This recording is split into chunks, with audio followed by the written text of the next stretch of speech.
Ka Thadlaboh Presbyterian HS School juai hak arpok hendedri uni ubnai depan man ko ye yakob met kentai bah chenrang watip kam kamis and master silver jubilee kam cibenta ilekmen ya ka silver jubilee ke skor ke wadas sedang nadu kan nyau teri unai sepra arajar arpole. Hagani ke yakob de cimbenta da kan rungut ki kena wapure kelas 9 hado kelas 12 we ye yakob depan man hagile kela. Haga kelawan ng kong tok watip kam ke introductory round de wasap da kiriam tenre hewa ki cimbenta da penju ki ye sap lai hajrong ransan ne te da pentipmit ki ye ide kam juk khana ki ye ki it kasar yong ki wa kiwi. Kekelawa ar tok ke casual round talent show hewa ki cimbenta hadin wa mi ransan da penju harok ki jarjer isam em ki wa penju ye sap rawai sap chat sap lebol sap draw wa kiwi.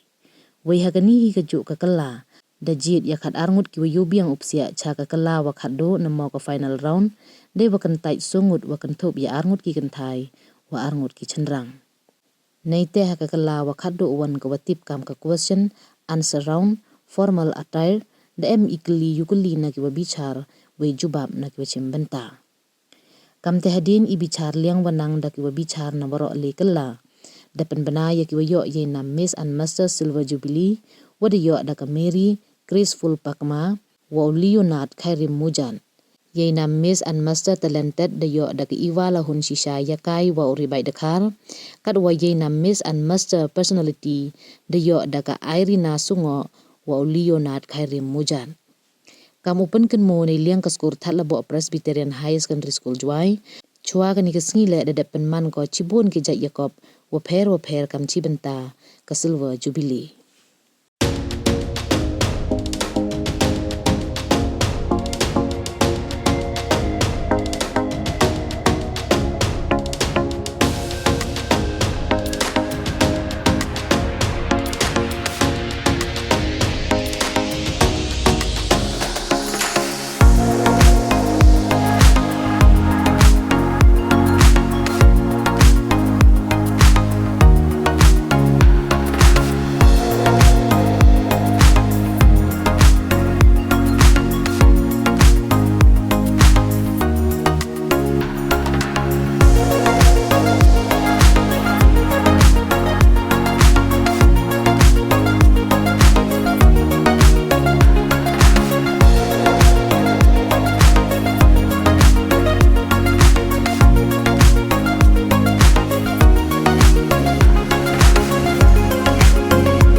personality of the Thadlaboh Presbyterian Higher Secondary School Silver Jubilee Celebration Beauty Pageant 2023, Miss Irina Suma.